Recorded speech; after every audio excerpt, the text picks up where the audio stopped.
Yeah, let's unmute everyone. There we go. How is everyone today? Thanks for joining us. Another episode of the War Room. I'm so excited. There's a lot to talk about, a lot to go over today. We've got a great subject, one that I thought of all by my lonesomeness. Yes, I know. What can I say? But I'm excited to talk about the 5 Holy Grail games. So, Ruff, Nate, how are you gentlemen doing today? Not too bad, as we say over here. The heat is killing me.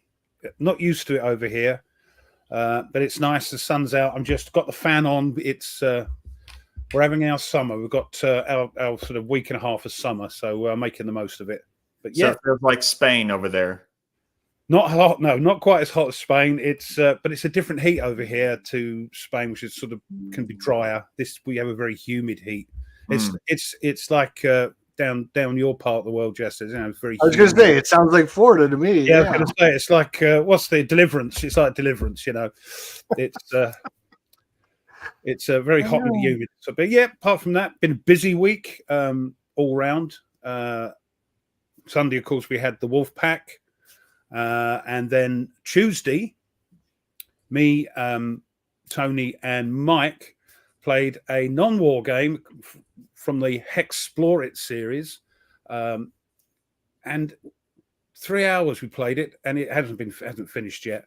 And it's a fantastic game, really good, fun narrative game with monsters and all that rubbish. And then yesterday, with Tony again playing some Nations at War live, which is great fun. So yeah, busy week and a bit of videoing, bit of editing, trying to get the next one in the series of Skies Over Britain out. Bit of videoing, lots of editing, so that's coming along nice as well. Yeah, busy week. Nate, how are you doing today? That's a lot. Well, my week actually, unfortunately, I wasn't able to play anything this week. Because I had some friends visit throughout the week, so I spent some time with them. But I did a very foolish thing, though. But I have corrected it, and that was that I had last week. I think I told you I had Downfall set up. I was going to play it, and then because friends visiting, I thought, well, I won't have any time, so I took it down, and then I regretted it. And so right before the show, I just finished setting it up again. So yeah. But I did get something, even though I wasn't able to play anything, I was able to purchase something that really astounded me. So one of my friends, he texted me and said, I have this entire series that I know I won't get to playing. Would you be interested in buying them? And I said, sure. And we love those sort of questions, don't we? Yeah. And I said, well, you know, how much? And it was a deep discount. So I bought those on Tuesday, and it is the entire Avalon Hill Great Campaigns of the American Civil War series. Wow. All 7 volumes. Plus, didn't you say it was something silly like $20 a pop or something? It was $20 a game. Yeah. God. Plus, then he threw in all the errata counters that came with it, as well as the 2 skirmisher magazines that are out of print from MMP that go for crazy money. And I asked him, I go, what are you doing? Right. Are you sure you want to do this? And I'm like, you could get a lot of money for this. And he goes, yeah, I don't really care about that. I know I'm not going to play him, and I know that you will. So here you go. And I'm like, thanks. They're going to a good home. That's what his thoughts were. So yeah, that's exactly right. Yep. Exactly. And, all unpunched.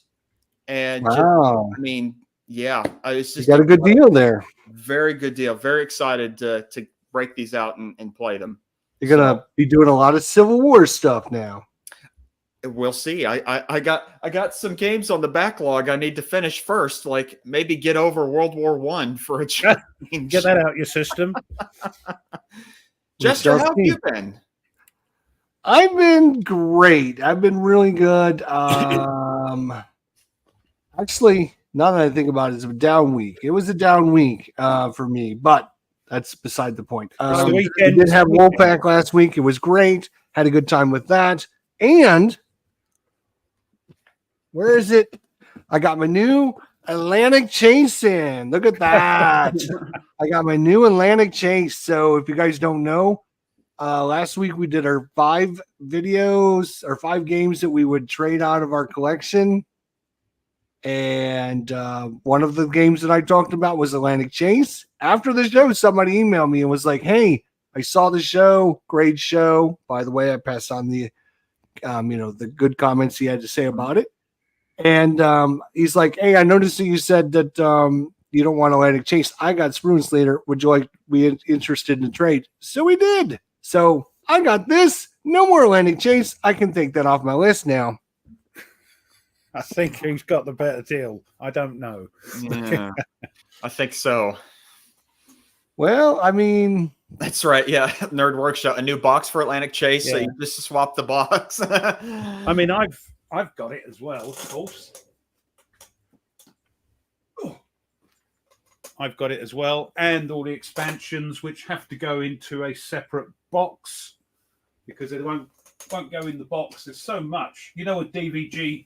They love their cards, so there's hundreds of them. Looks, it is a very heavy, thick box. Yeah. Do they have different compared to Atlantic Chases? Like, there's like 3 little wood pieces and a map and a rule book. That's it. That's what you get. Congratulations. Wash your mouth out, sir. That's right. Oh.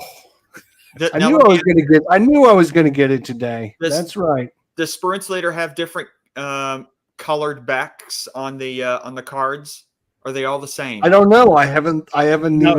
No, they don't, because they're different. When you get the expansions, they are different cards you use that you don't use in the other without the expansion. So I forget, Chester, what was the one game that you had showed all of us? This was before my time. Oh, it was the reprint of Tiger Leaders. Tiger Leader. Yeah, that was bad. Yes. So if you're unfamiliar with what Nate is talking about, I still have all the files. Nate. See what you did, Nate? See what you did? Here we go, boys and girls. Oh. Here we go. Add to stage. There we go. Look at these 2 cards. Look at the color on those 2 cards.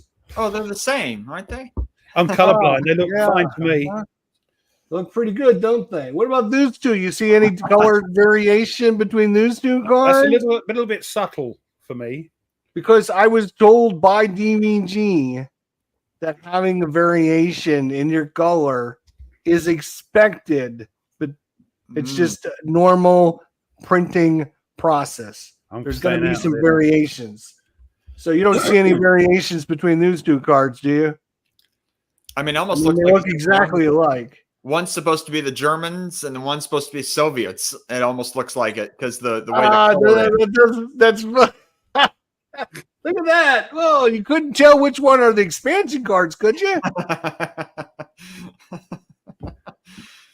rough. Memories. It's so great to have memories, I tell you. But I've got Jester's old copy of that, so because I haven't got the expansions, I don't think. Where is it? What, Tiger Leader? Yep, I sent him a copy of it. Yeah, yeah. Sorry, I couldn't see for looking, as they say. There we are. It's a good game.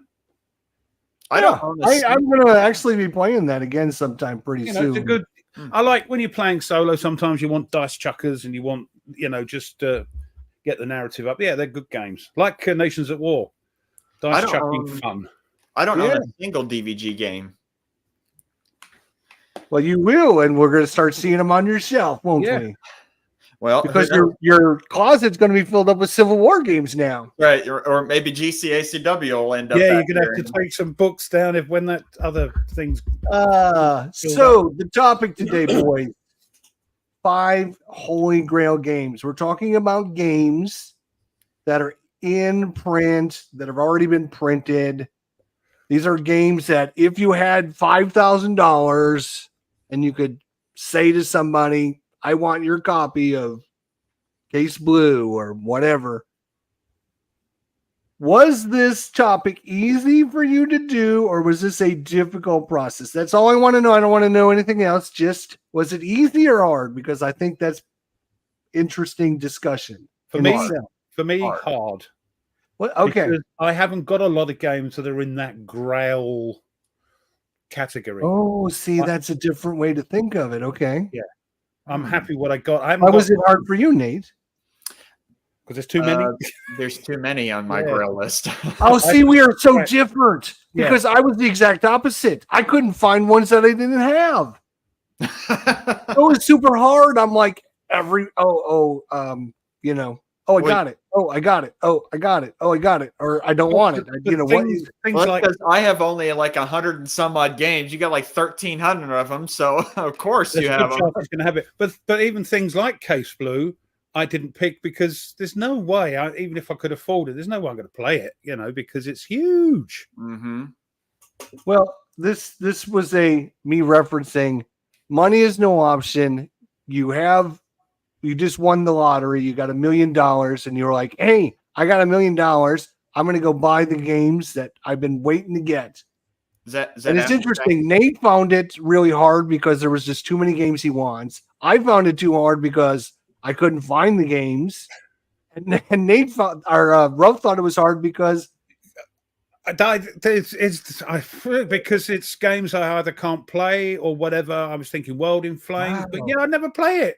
we are And so Thomas different. says, it's like him, Zero Grail, because he loves them all. He's like me. He's a newbie, loves it all. I love And them all. we're getting him away from just aircraft games, which are great and fantastic. He's posted on Tack Up. They're terrible. They're worst games ever. I don't know what you're talking about. I'll tell you, that book he brought out was rubbish, wasn't it? Joking, Thomas. Joking. Doug, what's going on? Jeffrey, Marnie, what's going on? Good to see everyone. Rob, good evening to you. David, thank you for coming out. Viper Dave, one of my all-time favorites. You see, he's got the little wrench. You only get a wrench when you're one of my favorites. Oh. Sam, I've got a wrench. Come on. Simon. Simon, sorry. My apologies.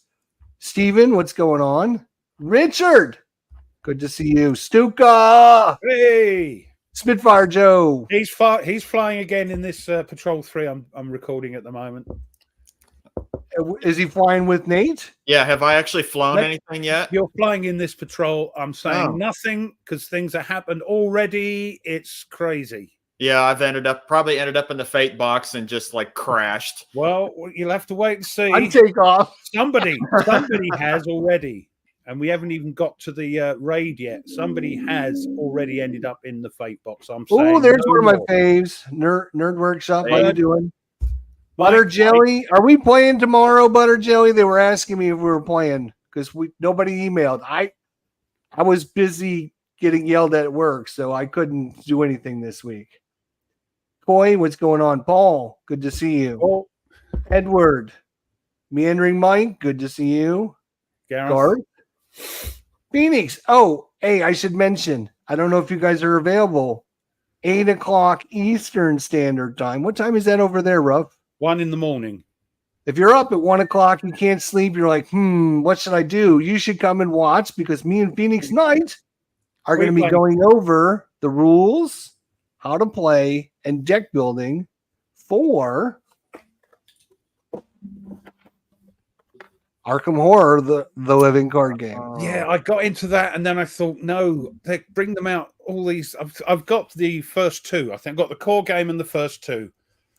Yeah, I started picking him up. He's a bad influence. Phoenix Knight is I a know bad he's influence. terrible, But I had to stop because it's like $300 I spent just in the past couple of days buying all these expansions for it. It's crazy. I've got There's actually some cool one and the thingy and the first one. Sorry, Nate. No, I was going to say there's actually some cool kind of like ambiance music that fits Arkham Horror on YouTube. That's kind of cool to play with.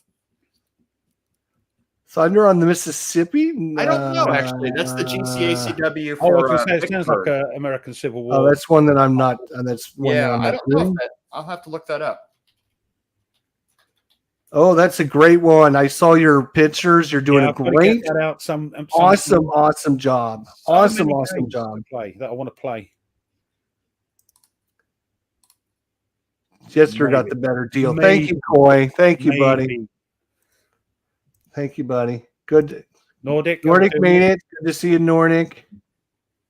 Good to see everyone here.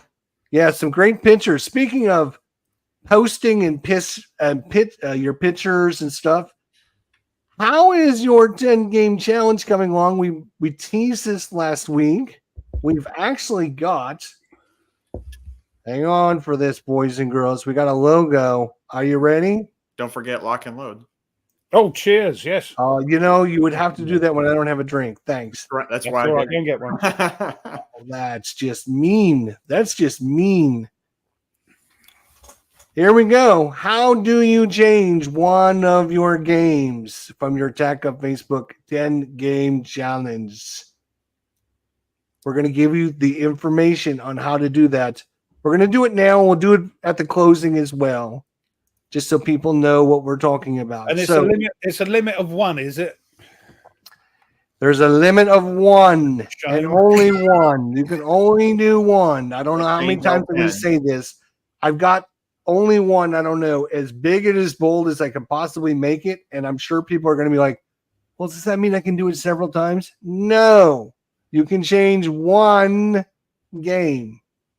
How many games is that, Rob? It's one, unless you can do it more than once. I'm going to have to mute you. I'm going to have to mute him. One. You can do it one time. That's right. Jester, it's your show. You can do what you want, right? I know I can ban them even. That'd be awesome. So, how do you do this? How do you do it? Starting at 6 o'clock. If you post before this, I will delete your post. So don't post. Don't post until after 6 o'clock. We're going to make this super simple this year. Super simple. If you want to change out one of your games because it's either not going to come out this year, it got delayed for whatever reason, you decide, I don't want to play this game anymore because it's rubbish. You hate the designer because he told you he was going to come on your show and then he backstabs you and goes on the Player's Aid show. Whatever the reason. I have to find out what that is. So whatever the reason is, if there's one game, one game that you want to change out, one? Is it just one?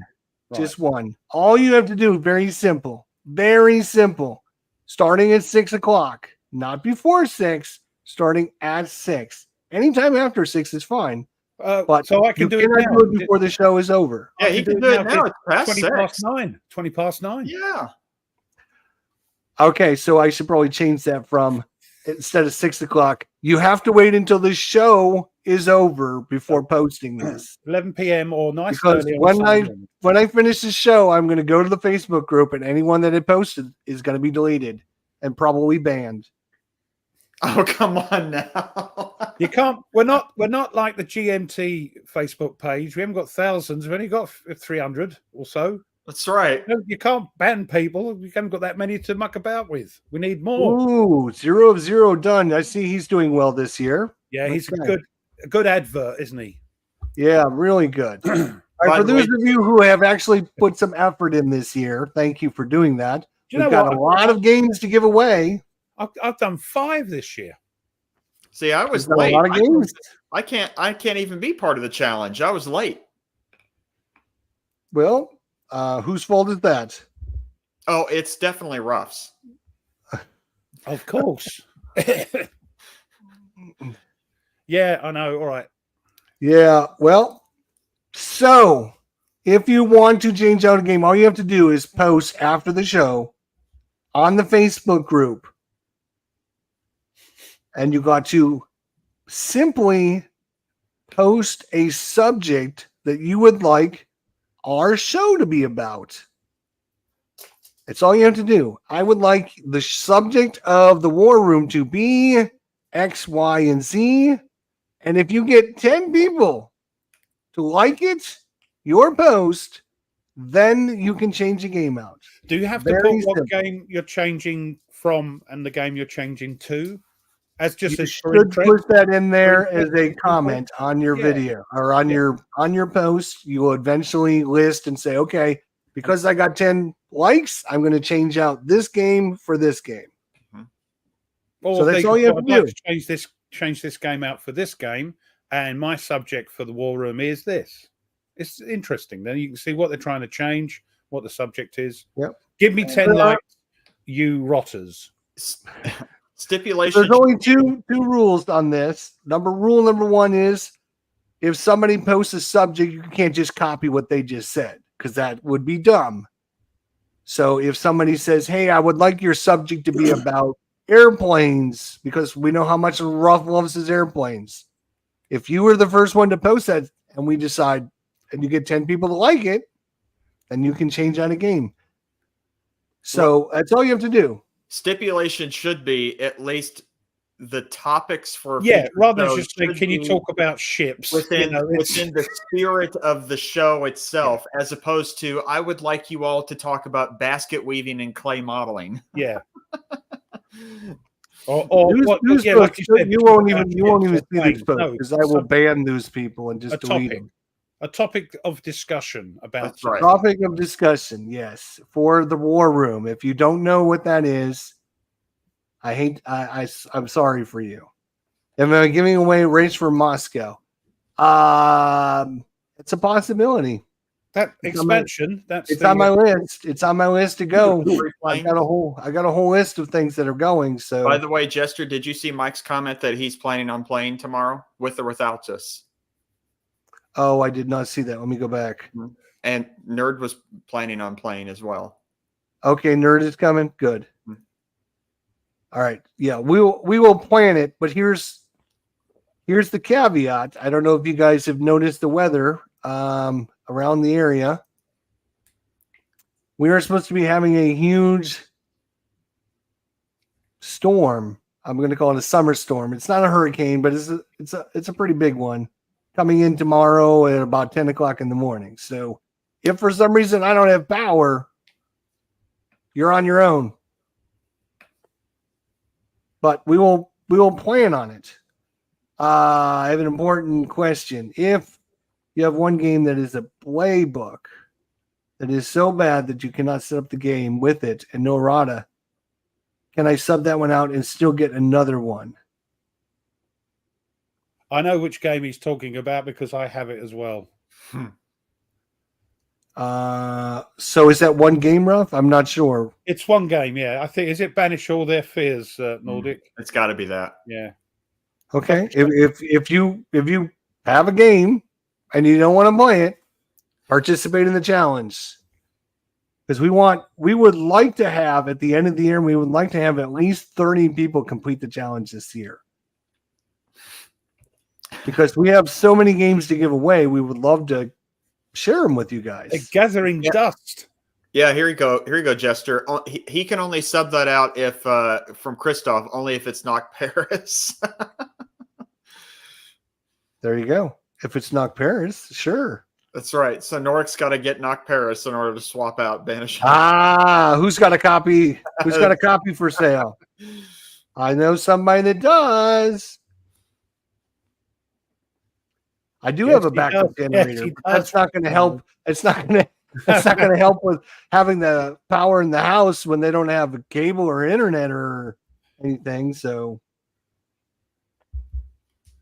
anyways, you want to replace the game? We would love to have you guys post subjects that you would love us to talk about on the War Room. If you get 10 people to like it, which, if you do a good job. Well, this is it. Me, Ruff, and Nate. That's 3 votes right there. You only need 7 other people. We have to think of these subjects, these topics, and if you pick the topics that are interested that you'd like us to talk about along with the chat, and you get people going, yeah, that's a good topic. It's going to be one that's popular with everyone, rather than us trying to think up things every week. Plus, if there's something you would actually like us to talk about, and we have not talked about it, this would be your opportunity to say, hey, I would love you to talk about X, Y, and Z, because I would really be interested in hearing your guys' thoughts about that. So it's a win-win for everyone. So, and you can change a game. And you can change a game because we want everyone to complete their challenge. How are you doing? And Nate, you came late to the challenge, didn't you? But I have played 1, 2, 3, 4, 5, 6, 7, 8, 9, 10, 11 games so far this year. No proof though.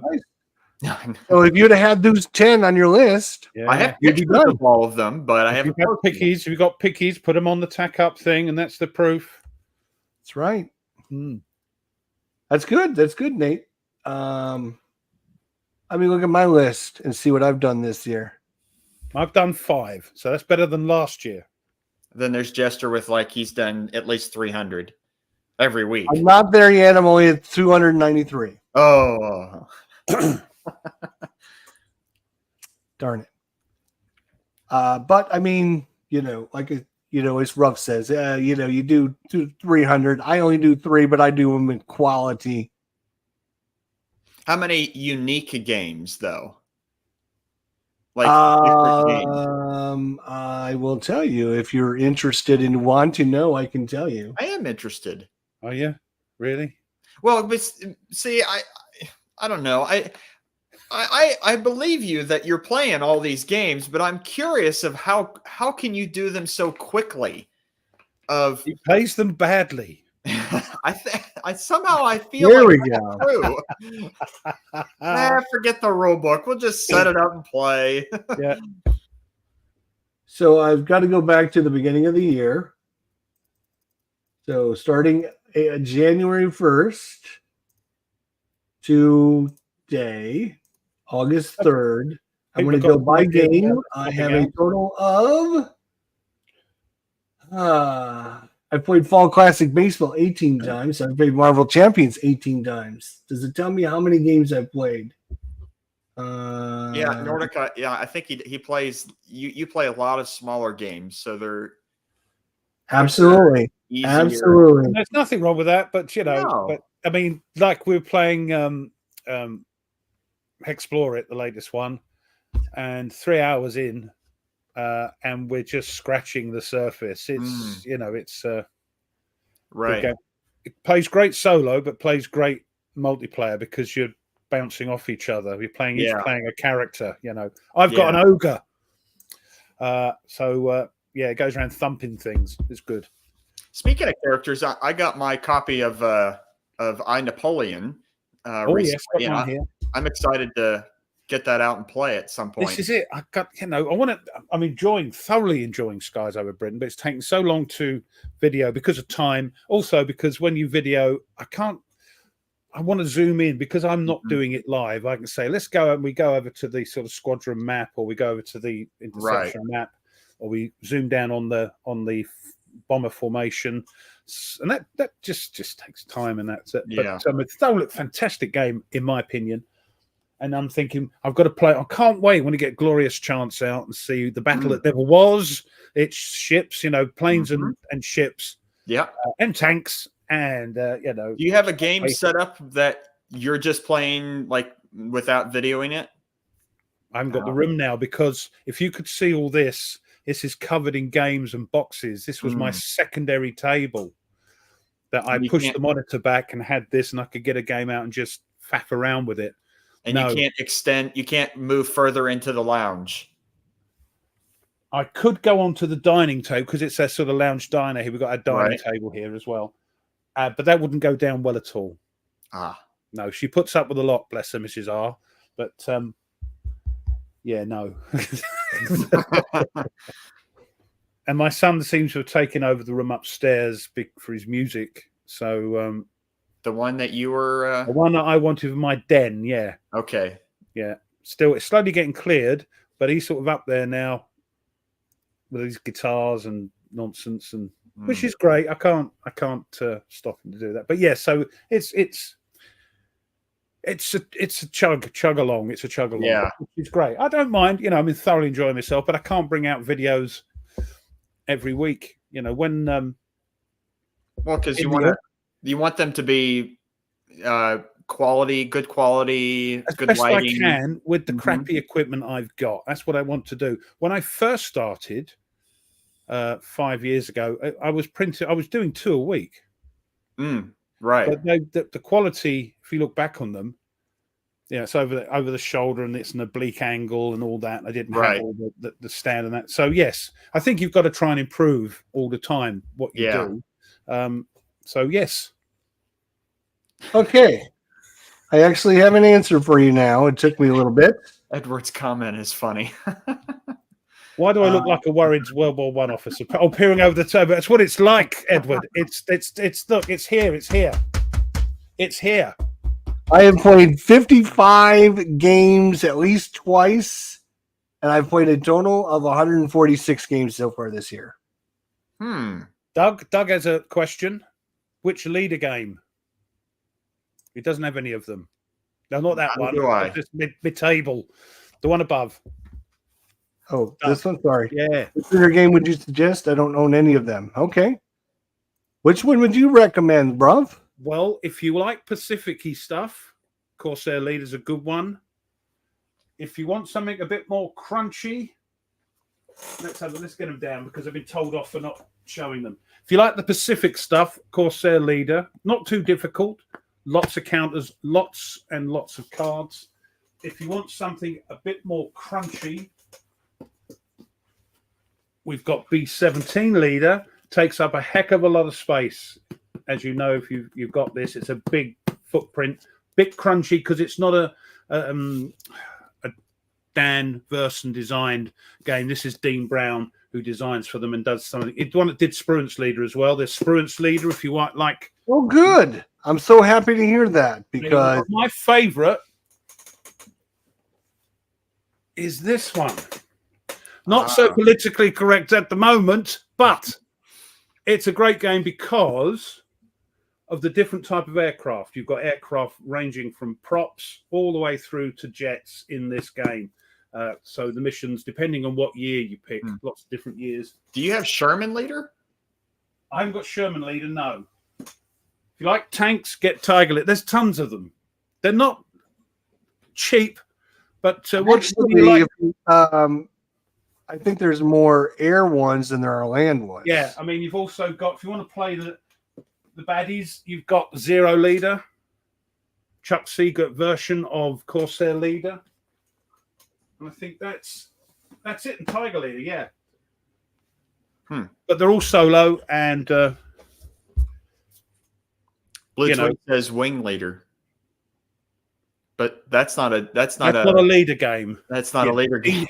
He knows it isn't. Wing Leader. Yeah. He knows it isn't. Wing Leader is like any of the air games, I guess. I really like the land ones. I like the Tiger Leader. I have not played Sherman Leader. In fact, if I did Sherman Leader, it would be the first time I ever played it. That'd be another game to add to my list. But because I've never actually played it. But I love the Tiger Leader. It was really good. Tiger Leader is good, yeah. As long as you don't mind playing the Japanese. Some people don't, and that's fair enough. I should warn you both that there's a possibility I might be losing power here in about 30 minutes. There's a thunderstorm just popped up, and it's going to be here pretty soon. Just got an alert. Oh, well, if you disappear, we'll know why. That's right. It's not because I got mad about Tide of Iron or anything. Richard, I haven't got Phantom Leader, which is what I want. And there's the other one with the Tank Buster, which everybody likes. What's the one called with the Tank Buster in it? The leader game. Tank Buster, Thunderbolt. The A10. Thunderbolt, yeah. Thunderbolt leader, isn't it? So, so there's several that nobody ever talks about, which is a darn shame. That's Nimitz Leader. Yeah, it had a lot of problems.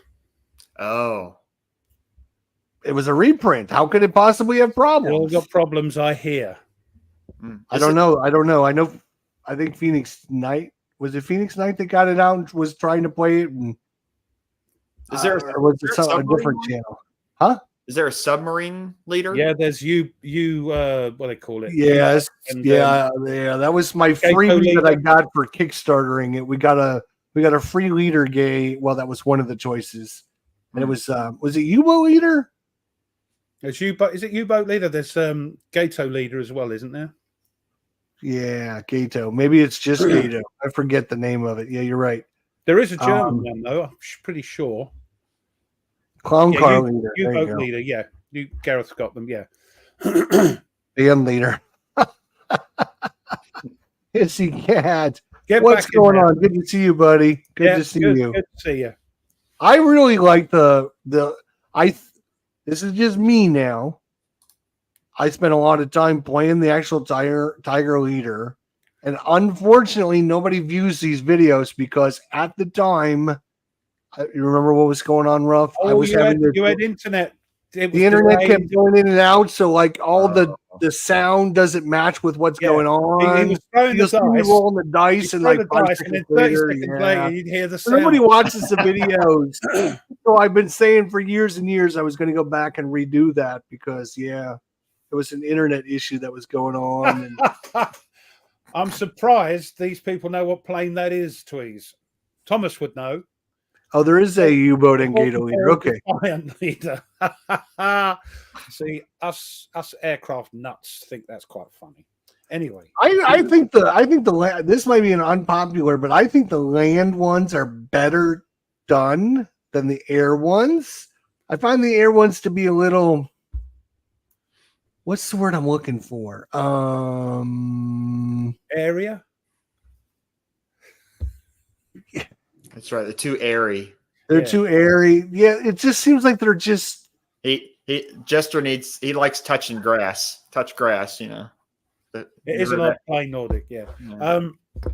I think the tactical part of the land combat's a little more interesting than the air stuff, because in the air stuff, the ground targets don't move, right? So I mean, you're just going in their space, bombing them, or you're moving in their space. Not and you when have they've got combat. ACAC firing at you, that can fire at you from one space away. You've got ACAC that can fire, or missiles that can fire from one space away. That you don't have to be above them.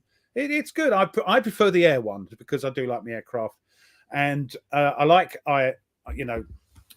Israeli Air Force leader, and I don't care. I like the game, yeah, and I like because it's got a bit more in it. It's got things like political intrigue, where the political thing goes up and down. So yeah, I like it with all the different aircraft. What about the Field Commander series? No, that's no, don't talk about them, especially the Rommel. Was there Rommel, Napoleon, and Alexander, right? Yeah. Alexander and Napoleon. Alexander, Napoleon, Rommel. I think there was another one, wasn't there? Robert E. Lee's coming out. I don't know if it is out or not. No, yeah, this hasn't. The Napoleon one I found extremely frustrating because the scenarios weren't balanced and you just can't do anything. I think Ruff and Tony did the same thing with Rommel, and it's like it's hard. I don't know how well they do. I think they just think of these things in their head and they put them out, and then they go, "Oh, it didn't work out. Well, we're gonna have to change things and errata things, but you're gonna have to pay for that errata." Oh. Nordics, if they did a Roman leader, I would get that. Oh, there you go. Would it have the Roman Republic leader, like Julius Caesar leader, or could it be Tiberius leader, or I'd get that. I'd try it. That'd be my first DVG game. Yeah, Nimitz leader. Yeah, lots. Nimitz leader. Yeah, or if they did like a Trajan leader, go conquer the Dacians. Boudica leader. Oh, there you go. Yeah, can you kick the Romans out? Yeah, get out of my town. Get out of my town. Yeah, get on. Nate, now I talked about this, Nate, but have you looked at? Let me get it out. Hang on a second.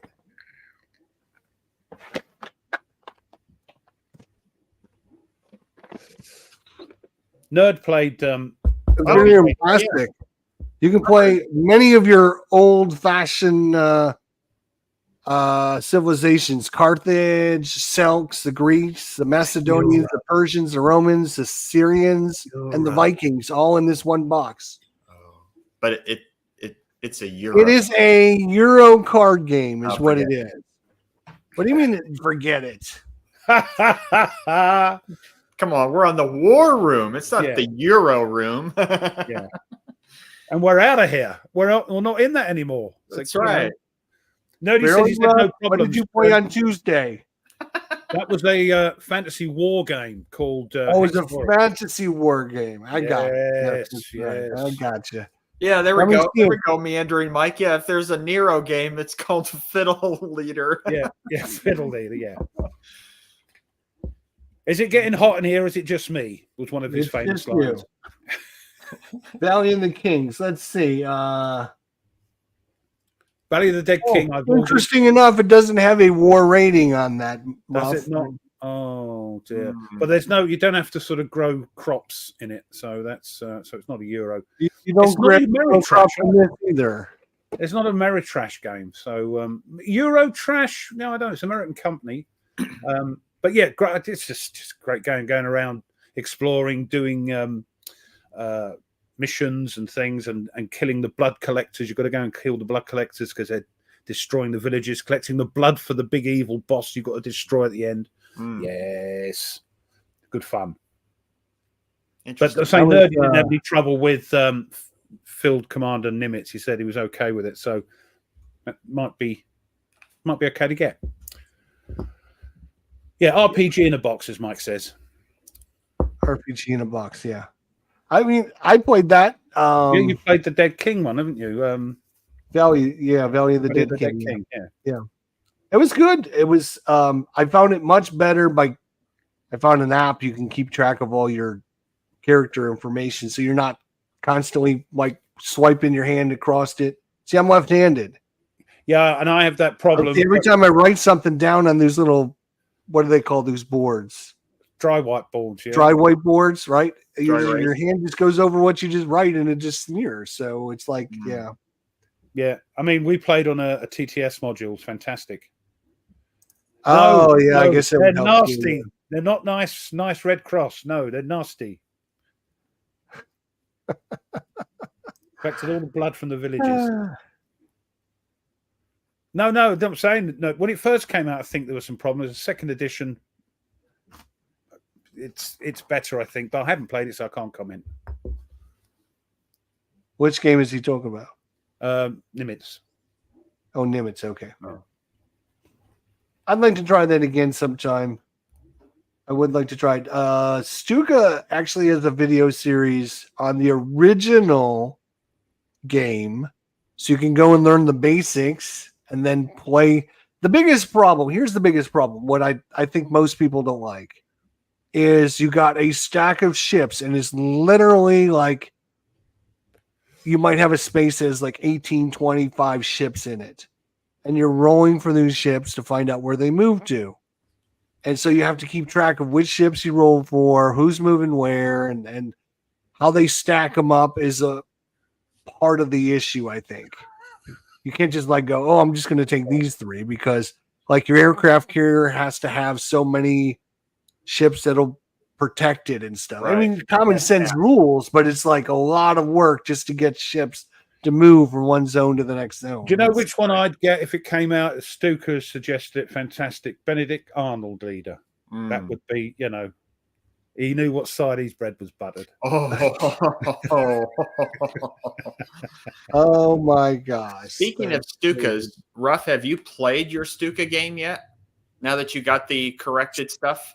Storm of Steel. No, it's there because it's there. I'm waiting. This is what I'm saying. I've got to play Glorious Chance next because Randy at Legion said, can you do something? And because it's not as popular as he thought it would be, because it's the subject. For me, it tickled me pink, that one, because it was ships. It was which one? A Glorious Chance. This one. Oh, the ship one. Yeah. It's got ships and things in it, and a battle that never was, but could have, if it had happened. I know there were little skirmishes and things. Right. But if it happened, it could have majorly changed the outcome of history. If we had invaded or you invaded. So, but that's next, and then cracky. What do I might have to do a poll and see if Storm of Steel, Cruel Necessity. I've got, cracky, so many. Stack Commander Nimitz. That's part of the problem. I don't own anything. So I will say with this, and I'm the first one to jump on DVG and tell you how bad they are. But the one thing I will say is part of that problem is fixed if you get the expansion. One of the expansions has side player boards where you put the ships on the side player board and you just have fleet markers on the main board. So it does help a little bit in that problem. A little bit. I'm not saying it fixes it. I'm just saying it's a better solution, but of course you got to pay for the expansion. And I think that's my issue with DVD is they give you a problem and then you can pay them to fix it. So congratulations if you want to fix your own problem by paying more money. I'm not a great fan of that series. I've got Rommel, the Phil Commander series. I'm not a great fan of them because they're very different to the Leader series. Which did you have that on your list last week? Huh? Did you have that on your list last week? The 5 games you get rid of? No, it's 5 games we'd never get rid of. Yeah, but we also talked about games that you could. Oh remove. yeah, no, it's not an abhorrent game. It's just But yeah, it's unmentionable by you. But it only because me and Tony, and I think most people that videoed this, there's a couple of others that did it, didn't do it. It's the hardest scenario in the box. The others are a little bit easier, to be fair. So, yeah, it's not a game I go, oh, God, can't stand it. No. Yeah. Now, speaking of, you were mentioning Legion War Games a little bit ago. I don't have any of their games either, but the one that I saw on their website I was really interested in was the Malta game. The hypothetical, what if the Axis had invaded Malta? Is that Malta? No, that's a different one. Okay, sorry. That's Worthington solo. That's Worthington. Okay, that's a good game. Yeah, that's good. Yeah, the Malta solo one. Yeah, from Worthington looks neat too. But yeah, because Vance von Boris does all the East Front series for GMT. And so I'd be interested to see what he had to say. Plus, the Mediterranean theater is my favorite theater of World War II. And so since Malta played such a key part, and well, it's such an important, strategic thing to send bits out to, you know. So yeah, the unsinkable carrier.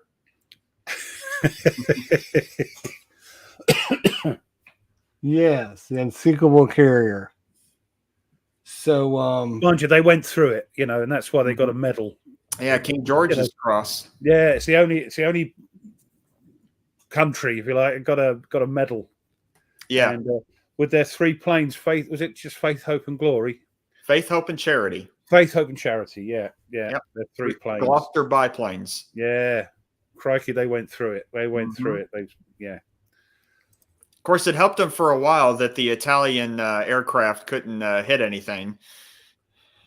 Yes, but then I think the Germans went, get them out, get them out. Let's send some proper troops in, you know. Then he got hairy. But Malta Siege, good game. States of Siege game.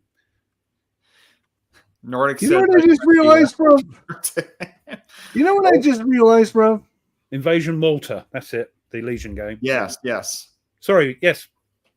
Do you know what I just realized? I don't know. Tell me. Wolfpack Sunday. Valley of the Dead King on Tuesday. Well, no, we're doing the.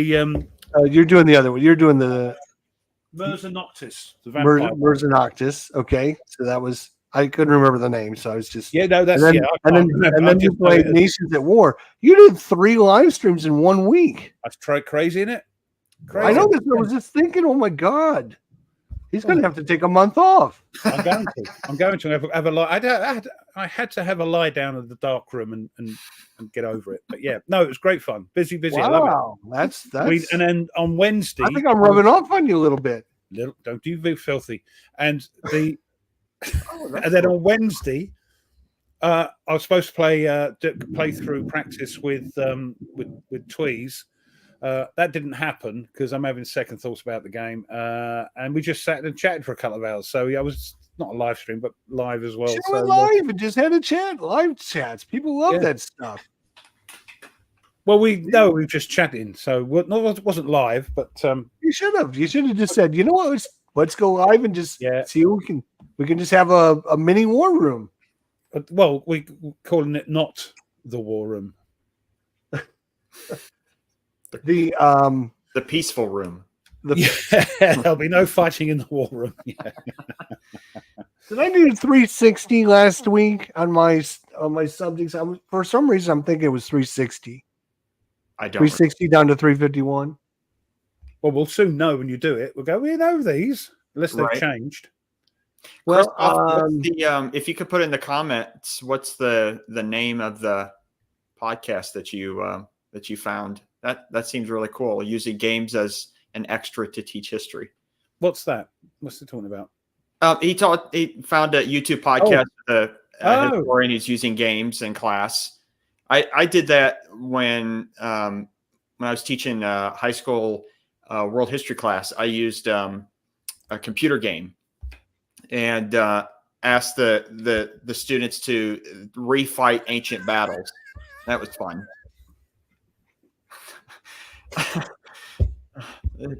Nordic is battening down the hatches, and we're getting suggestions for the new chat with me and Tweez, the War Room, and the blue Tweez. I thought it might be called the Raw Womb, but there we go. The raw wombs, yes. Oh my gosh. Oh, jeez. It's not a war game Wednesday on Tuesday. I know, right? You're breaking all the rules. Mm-hmm. You're playing not a war game, and you're not playing on Wednesday. Well, I'd uploaded it to my channel on the Wednesday and called it not a war game Wednesday. So it was fun. That was funny, and it was funny I was doing that as well. Well, gents, we are almost to an hour. So, well, Nate, start your show. Okay, I'll start my segment. So, I can't remember. I think it's been a while since I've shown a book about the ancient world. No, really? I kept picking books that I thought, well, Ruff might need these for his games. There's lots I need, Ruff. Nate, there's lots I need. I can't get my head around the history of the Roman, the Romans, the empire, the thingy, everything. I can't get my head around that. Oh, well, speaking of Romans today. Look at that. Look. It's like we rehearsed it. That's right. Is this book, The Tragedy of Empire from Constantine to the Destruction of Roman Italy. This is the third in a series, and it's my personal favorite one. The author, Michael Kulikowski, he is a professor. I believe he's the head of the history department at Penn State University. And this is talking about the collapse of the Western Roman Empire and adding his thoughts and his take in a field that is quite contentious, shall we say. People get have very opinionated views about how the Roman Empire fell. Yes, there you go. And so far, I've only read a little bit of it. It is very good. I do enjoy it. He is a good author. He wrote another book about the Is Gothic. this whole book online? I don't know. Okay. Sorry. Maybe. Who knows? How many but he pages did write, is it? No, I still want the book. I there. can't be doing with those things. I'd much prefer the physical copy. But he wrote. There's 3 books in this series. He wrote the second and third book. The second book has to do with the height of the Roman Empire, and then from Hadrian to Constantine, and then this one's from Constantine to the end of the empire. And he wrote another book that I really enjoyed about the Gothic sack of Rome in 410 AD. And so I know that this is included in it. He does have, interesting enough, I used this book when I was writing my thesis on Attila the Hun, and he had interesting opinions about Attila the Hun that I found to be rather unique and kind of out there. Like I had a different opinion than a lot of other people, which I found interesting. Like, that doesn't necessarily make him wrong, though, does it? Right? Exactly. Exactly. That's what it. So it reminded me of what was it, that one book, World War I book that Ferguson, he claims Britain's responsible for World War I. You remember that? Yeah. Talked about before. So reminded me of kind of like that type of an opinion, kind of out there. And so not sure if I agree with it, but it's enough to give. There might be sprinklings of all different things going on. You know, yeah, so, it's really interesting to hear the argument and how he presents it. So great book. I would definitely recommend it if you're interested in the collapse of the Roman Empire.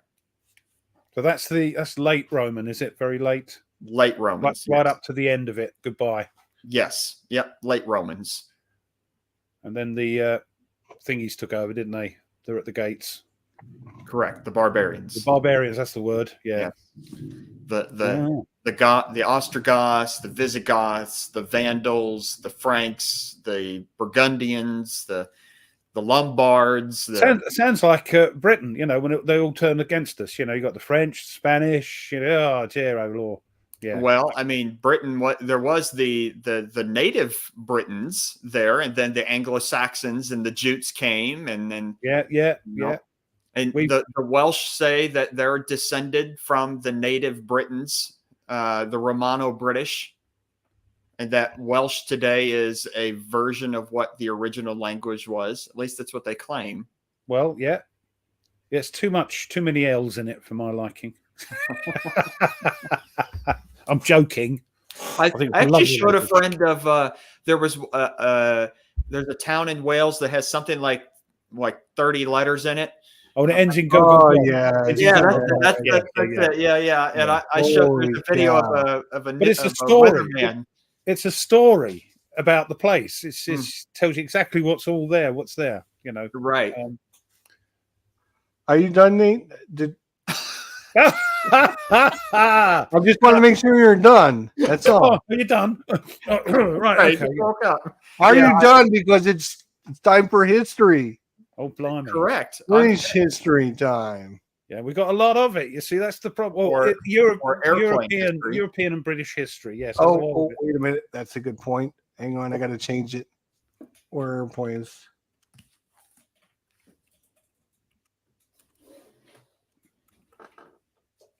Yeah, you'll be doing what I'm doing soon, Nate. You'll be putting them in boxes to get your games up there, I'll tell you. There we go. All right, everyone, get your magnifying glasses ready. Here we go. Rotters. There actually isn't a tremendous amount that went on today, the 3rd of August.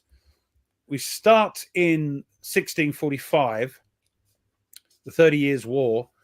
The Second Battle of Nordlingen sees the French forces defeating those of the Holy Roman Empire. Now, this place, Nordlingen, about 15 years previous, it's in Musket and Pike. There was a battle with the Spanish and the Swedes at that place. So it's some sort of a strategic place. But the 30 Years' War, 1645.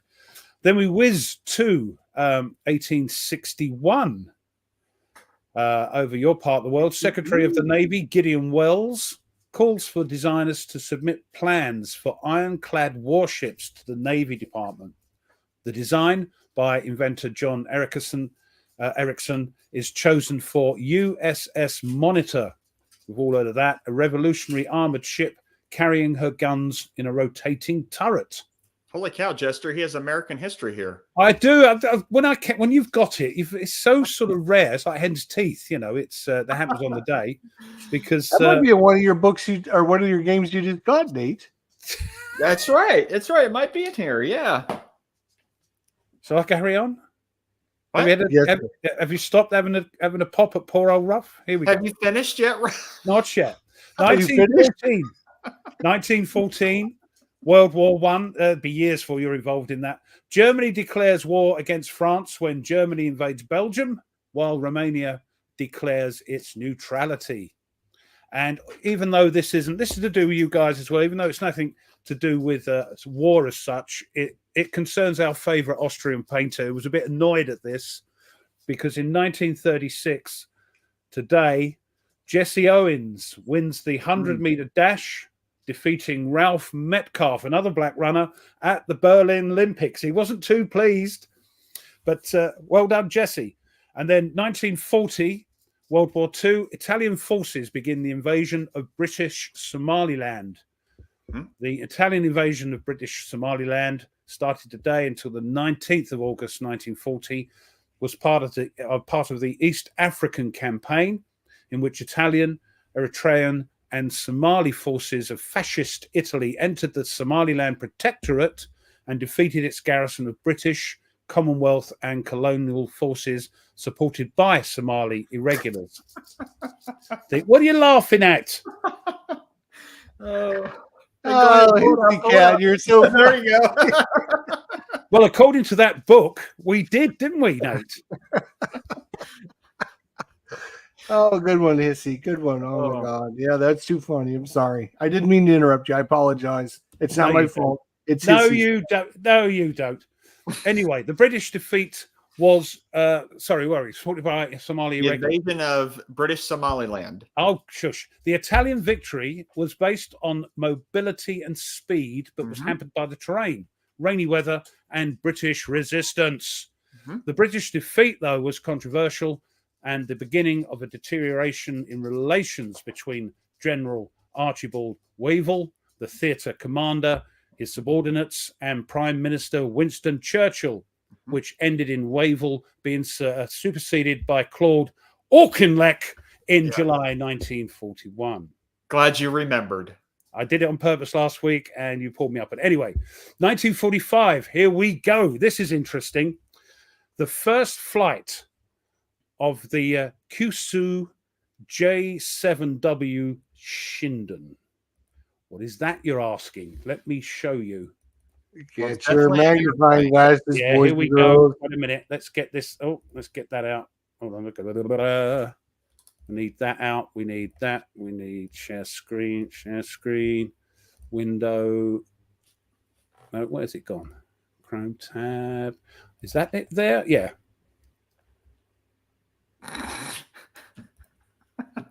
Look at that. That's a model, I think. Ooh, wow. Interesting. Now that's let's get the blurb up on it. 1945, yeah. This Shinden, which means magnificent lightning, World War II Japanese propeller-driven prototype plane with wings at the rear of the fuselage, a nose-mounted canard, and a pusher engine, developed by the Imperial Japanese Navy as a short-range land-based interceptor. The J7W was a response to Boeing B-29 Super Fortress raids on the Japanese home islands. For interception missions, the J7W was to be armed with 4 forward-firing 30mm Type 5 cannons in the nose. And if you've seen the film Godzilla Minus One, which is a great film, by the way, with a very small budget, fantastic film, that is the Shinden is in it. That's the thing he goes after Godzilla in.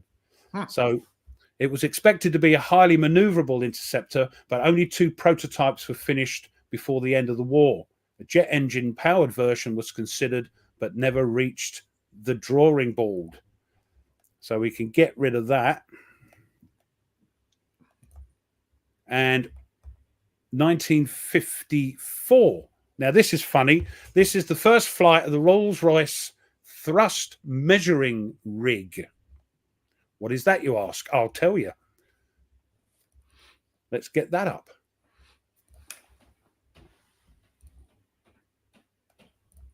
Oh, what have I done? You gotta close the other one, yeah. Did I do that? Sorry. Right. Yeah. I think the other one's shut now, so you can bring over. There we go. Here it comes. It takes a second for it to get across the pond. Wow. Look at that now. What is that? That's the Rolls-Royce thrust measuring rig. Was a pioneer vertical takeoff and landing VTOL aircraft. This is 1954, developed by Rolls-Royce in the 50s. It had the distinction of being the first jet-lit aircraft to fly anywhere in the world. The design of this is unique. It was powered by a pair of Neen turbojet engines, which were mounted back-to-back horizontally within a steel framework. In turn, this framework was raised upon 4 legs, fitted with casters for wheels. The TMR lacked any lifting surfaces, such as wings. Instead, lift was generated purely by the thrust being directed downwards. And due to its unconventional appearance, as Ian quite rightly says, It was nicknamed the Flying Bedstead. And it turned Yeah, it into looks that way. Turned into the Harrier. Don't knock it. Right. And then in 1958, this is the last one, the world's first nuclear submarine, the USS Nautilus, becomes the first vessel to complete a submerged transit of the geographical North Pole. Nautilus was decommissioned in 1980 and designated a National Historic Landmark in 82. The submarine had been preserved in the museum ship, as a museum ship, at the Submarine Force Library and Museum in Groton, what a name, Connecticut, where the vessel receives around 250,000 visitors per year. There we are. Not much, but a bit of a mixed bag, which is good.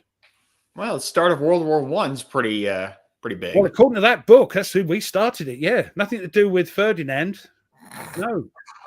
Or, yeah, if it wasn't for the British, yeah, who knows? Who knows where we'd be? Let's put it this way: if we could have, we would have, because we love it. We love a war.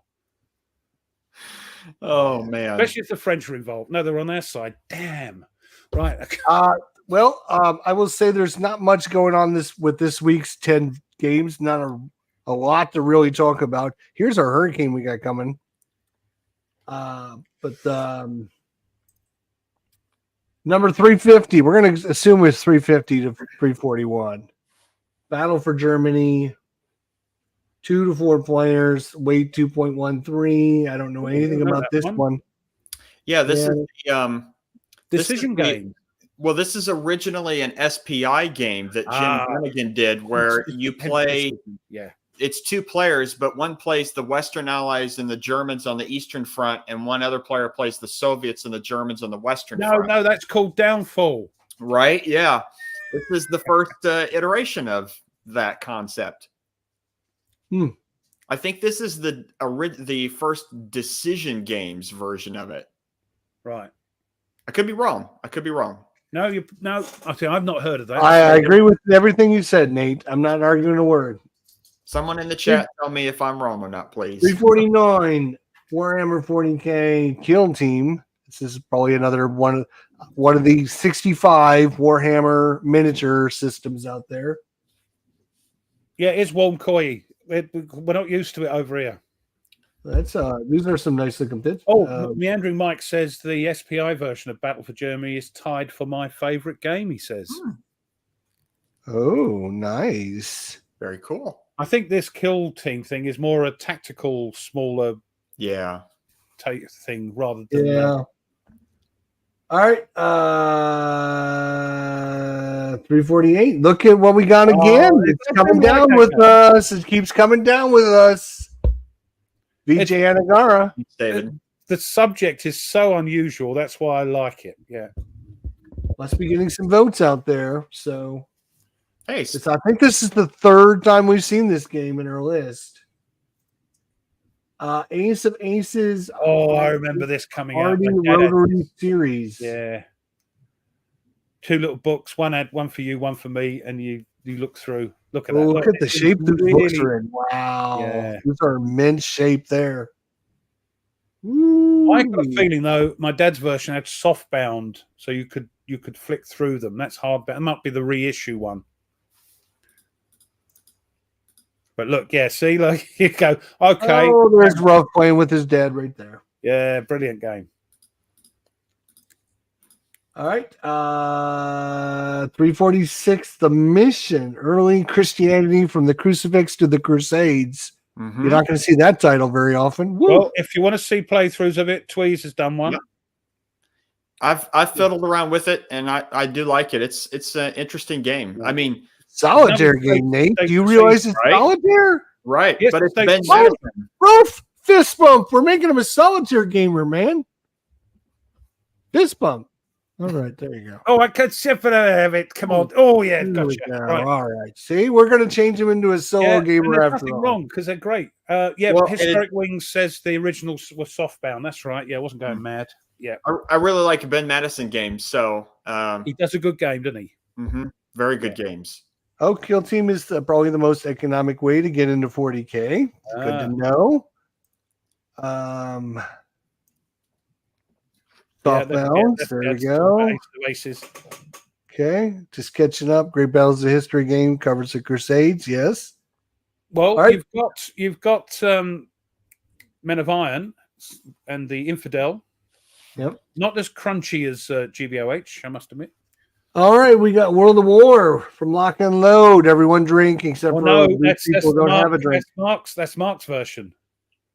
That's Mr. Flying Pig's version. Well, Mark the Walker. publisher says Lock and Load. Huh? It says Lock and Load. Yeah, right because there. he used to own Mark Walker used to own Lock and Load, and sold it to Dave. So this is the original version. This is the original version. Yeah.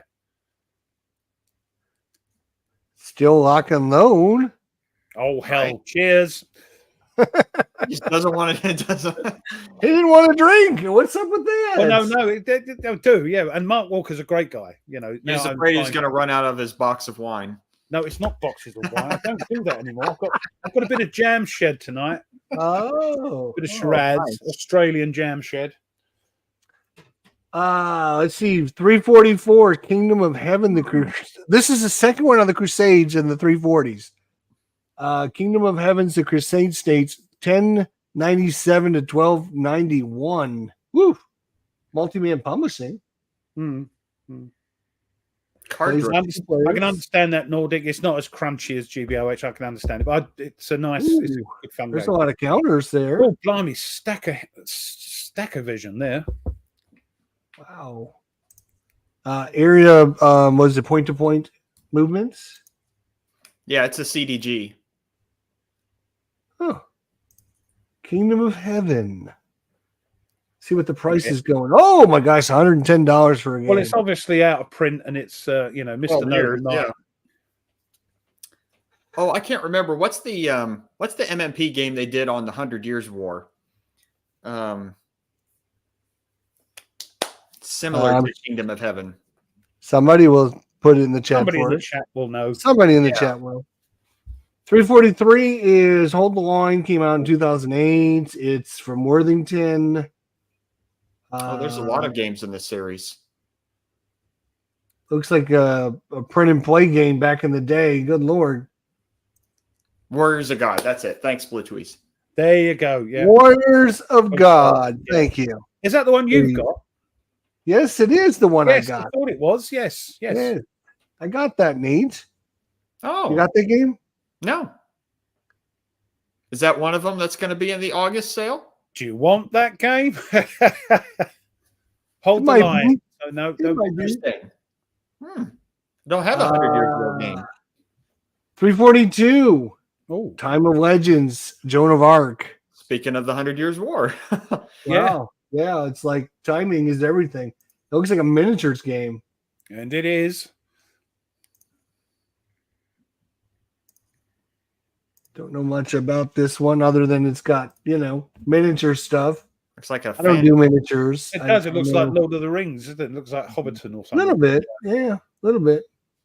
And then number 341 is right up Nate's alley. The lamps are going out. World War One. Good game. Everybody rates this game. Really? So, Nate, I know you played this several times. You're very familiar with this game. What do you think of this rating? 341st best war game. Would you say this is too low or too high? It's or too about low. right? It's Well, too low. the thing is, you're competing with people that play Ticket to Ride. Well, no, this is just the war game section. War This is games. just war games. Well, it has to have the or Root, whatever. Well, see, Jester, there's like Death in the Trenches that I really like that I played earlier this year, but Lamps I've also played several times. So this one, have you ever played this? No. Okay. I don't own it. No. This one is a very good competitor with Paths of Glory. Really? Yes. That good? Yes, it's not a CDG. There's cards that happen every single turn. There's cards for events and technology and things like that. But I think from my experience with Paths of Glory, I much prefer Lamps Are Going Out. It's quite solo friendly. Yes. Yes, that's right. That's what I hear. That is best two, but I mean, you know. Well, Right. Yeah. There's a allied player and a But I central mean, you power know, player. that's all subjectively. Yeah, so there is cards. Each faction gets their own deck. Yes. Yep. It's not a CDG though. It's a card assisted game, but it gives a Oh, so it's a CDG wannabe. I got it. Okay. one of the things that the game does better than Paths of Glory is it gives I think a decent treatment on the naval war. Where Paths of Glory doesn't address it has Doesn't cards even, that has yeah, naval there's war, no naval at all. but Yes. there's no ships, whereas there is ships in this game. It's $15 too. I would go for the second edition that's currently in print from Compass is the better one. It has mounted board, pre-rounded counters. Second edition's $30. That's Mhm. double the price, Nate. Double. Do you Well hear worth me? it. Double. Oh, Tony said he'll play it. hi, Tony. Tony, what's going on, buddy? All right, so that is our weekly Gotta say, I recap. like Tony's little icon a lot, really a lot. He's spent a lot of time on that. It's cool, isn't it? It's good.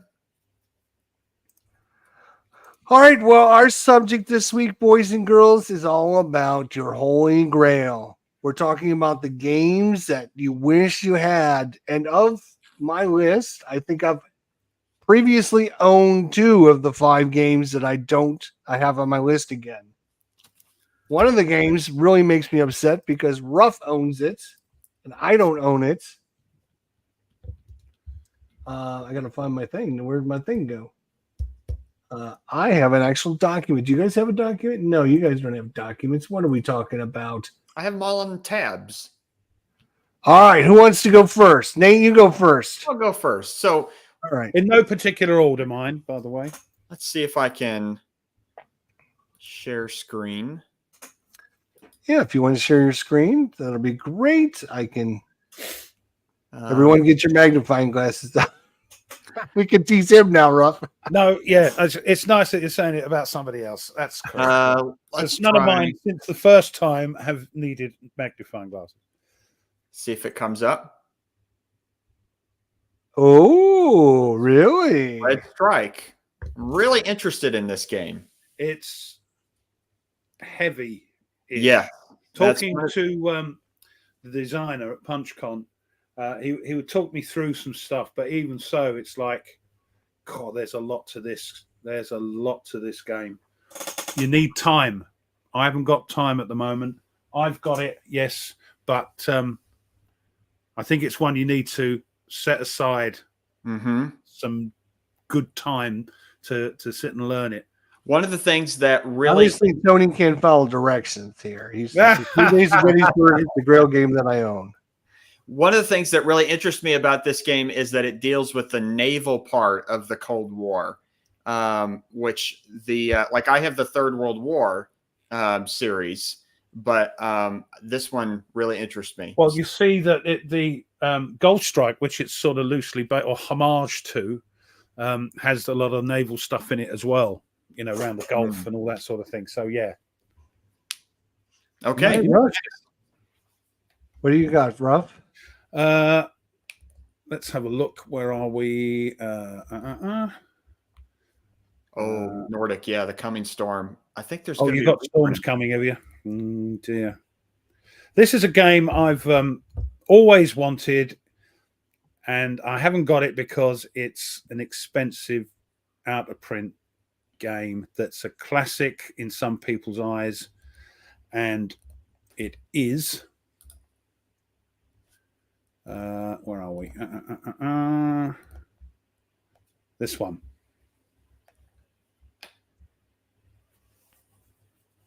Oh, yeah, that's a good one. That's a very interesting game. Raid on St. Nazaire, a classic solo game of a raid that wasn't, you know, was very heroic. Yes, shall we say? And to get it cost a pretty penny. But yeah, I'd love to own this. That's one of my wants. And yeah. Is that a solitaire game? I can't remember. Oh yes, solitaire. Okay. Yeah, purely solitaire. Weren't many around in the days of this. The 80s, 70s, 80s. So yeah, I'd love to. If you guys have thoughts and you want to share in the comments section what your first Holy Grail game is, these are games that you would love to own. These are games that, oh my gosh, I really, really would love to have it. Again, you just won the lottery. Money is no object. You got plenty of money. It's just a matter of tracking down the game and getting it. Which game is it? What was your one, by the way, before we look at the... You want me to do mine first, and then we'll look at the chat? We'll look at the chat, yeah. My first one is, again, I mentioned I own this. My YouTube channel started basically because of this game and this system, but I currently own 0 of these games. It is ASL. Yeah. I got rid of all my ASL stuff, and I really wish I would never have done that. I wish I would have kept it. I'd love to get it. And every time I go to purchase it again, it's like just the core box and the rule book and everything is like $400 now. It's like, oh my God, no. Why did I get rid of my stuff? I'm so sad. I'm so sad. Wow. Yeah. And that's just the core box. You got 8 different main core boxes. You got the US one, you got the British one, you got the Italian one, you got the Finns. I mean, you got. Well, look at that, Jester. John Clark. Oh, John saying your videos are great. John, don't make his head any bigger than it is. God, dear. Look at John. He's my favorite. We should get some new co-hosts for my show. Nobody would do it. All right, let's see what we got here. I got the coming storm would be really interesting to have. Be careful what you wish for, huh? I feel like my number 5 here is Operation Mercury. Yeah. Interesting. Roads to Gettysburg. There's a lot of older games, isn't there? I just got that one. Red Bag of Courage. Or Red Bag, not Red Bag. Is that an older one, Tony? I think, isn't it? Of GBACW. Yeah, I think that's part of the if anyone else, the ASL starter kick $30. Yeah, I used to have that too. Yeah, I know. Oh, you haven't even got that now. No, I got nothing. I got nothing. Oh, I've got. Because I keep thinking maybe one of these days I'll actually do like another tutorial series, but I'm like, I don't even have the game anymore. Get the starter kits and do it. Do it, because I've got them. Might get me playing it. Rob, you got too many things. I know. It was just being nice. It was a just be nice comment. All right, let me just make sure there's nobody else. We'll get to our next. Any costs, nets? Ian saying, yes, I'm looking forward to that as well. Yes, that's definitely stuck at 216. So we need more pre-orders for that because I want that game. D-Day at Omaha Beach. Okay. I've got that. David says the Next War SPI. Interesting. That one. I've seen that game. Oh, yes. Yeah. I think Mark Herman did that one. Isn't that a sort of folio-y? Or is it? No. It's a box game. It's a box game. All right, Nate, your second one. My next one is another game that Ruff has that I want. No. Nate's Ruff's a bad influence. There we go. When I had money. Yeah. What? Oh, sorry. Didn't see it pop up. There we go. RAF. Oh, I got that one too, Nate. I got that too. Oh, wow. Yes. I did get because I've done a playthrough on this. Yeah, I made a few mistakes. Did a playthrough. Very well watched. One guy said, great, but once you learn how to work it, it's easy to win. I'm hoping that's not the case, or I never work it out. Right. The dream is I want RAF to play the operational aspects of the Battle of Britain and then combine it with Skies Above Britain for the tactical ones. Yeah, that's what Mike did. Mike did that, yeah. Butter Jelly did that, yep. Go check out his videos. Because, you start it, and then once the dogfight starts, over you go, yeah. Yep. And the reason I got my copy was a fluke where No Enemies Here did his weekly show, and part of his show he highlights the Noble Knight games. And one of the games that he highlighted was REF, and I was like, oh. So I clicked the link and it went right to the REF, and there was one copy left. And it was like $85. And I was like, yeah, all right, I'll buy it. Yeah, the brand new printing of it is 140. Yeah, I know. And the other thing is the rules are okay, but there's no sort of sequence of play on the board or in the book, really. They just do it as rules. So, in my opinion, Stuka's sequence of play cards for me are a must. He's done them for both the Eagle and the German ones. Yeah, I'm not going to get into that. Hissy, the maps are gorgeous. I know it's a different thing. Yeah, it's on his list. Yeah, it is. Well. I was lucky. That was part of a Christmas present. That was for me one year. Oh, Ukraine 43. That's a great. If you get one again, that's a very hard one. Oh, you know what? I'd almost put this on my list. It's not on my list, but I almost put it on there. All right, Ruff, what do you got? Well, I've got the first one, and there are many in the series which are very expensive and hard to find, and I'd love to get them all. It's Ambush, yeah, and the expansions, the extra ones. Expansions. I did write some of them down, things like Move Out, Purple Heart, Silver Star, but they're all really quite expensive. And I'd just like to have them just to have them. I know there's one that you can play as 2 players. But yeah, just to get extra. Because once you've played this, of course, you know what's going on because it's a sort of programmed thing. Right. So you have to leave it a little while. So if you've got all the expansions, you can play it. Time you get back to this one again, you've forgotten what's going on. My understanding that game could actually translate well if someone did it as a computer game. Or as an app. Sure, yeah. But nobody's going to do it. There's a tabletop simulator mod for that. Yeah, if somebody brought out an app, that because then of course it's once the algorithm. I'm gonna look and see if there's a tabletop simulator mod when we move on. Before I give you mine, I'll just go through the chat. Number 4, Christopher is The Last 100 Yards. Yep. Okay. Right. They're available. I've got them all. Yeah. Dak. That nearly went on, but I thought no. OCS no. On to Richmond. Yeah. Oh. Ambush. Yeah. But I've got that. That's quite expensive to get, but I want to get the. Vaktem Rhine. Well, I've got the other one, but they've got the big one, haven't they? I've got the sense, Day Senso. Well, no. Vaktem Rhine is about the Battle of the Bulge. It's an SPI game. Oh no, I'm getting confused with what's it called? Total or Krieg? Total, yeah. I'm getting confused. Sorry about that. Yeah, Wakam Rhine. Yeah, it's just the Battle of the Bulge. Yeah. There's 2 Vaktem Rhine. So there's Vaktem Rhine SPI, but then there's Vaktem Rhine part of the Goss series from Decision. Oh, which one's got the Hertigan Forest scenario? That's the Goss series. Right. Yeah. Right. Yeah. The one I actually, believe it or not, owned. So Ian says The Devil's Cauldron. Yep. Yeah. And William says Carrier. That one looks really cool. Before we get on to number 3, let me do my number 4.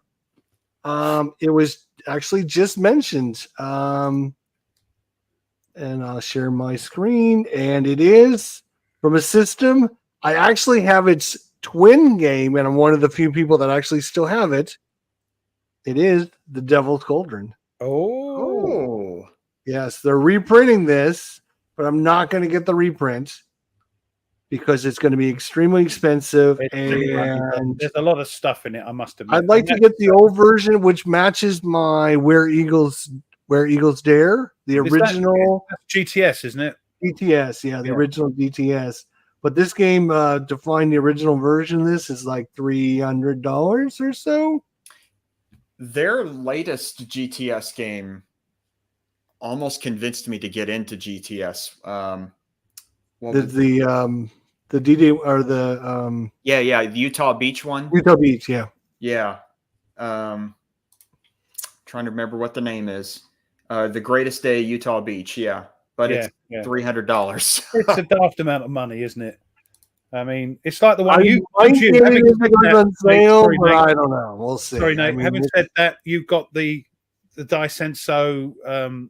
Yeah, I got Axis Empires. Yeah, Which Ultimate is that Edition. sort of money, isn't it? So Yeah. Yeah. I saved up quite a bit the time yeah, for it's that. silly, isn't it? It's daft money.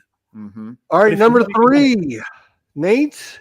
Well, we got some more people here in the chat. Yeah, you've so got to do the chat. Okay. I'd really like to get. I mean, I have the Avalon Hill versions, but the MMP new upgraded ones on to Richmond 2. But that's $200. Silly, isn't it? Yeah. Strategy and tactics number. I'm just looking here. War in the Pacific. Oh, France 40. Yeah. He too has Warrior Eagles Dare. Right there, you go. DAC DAC 2. Yeah. 2. Yep. Again, Terrible that's clearly on the Sword. Terrible Swift Sword. Yeah. Gettysburg. Yeah. All right, number 3s. Let's go. So mine is one I don't think either of you have. It is Typhoon. Yeah, Drive on another Moscow. monster. Yeah.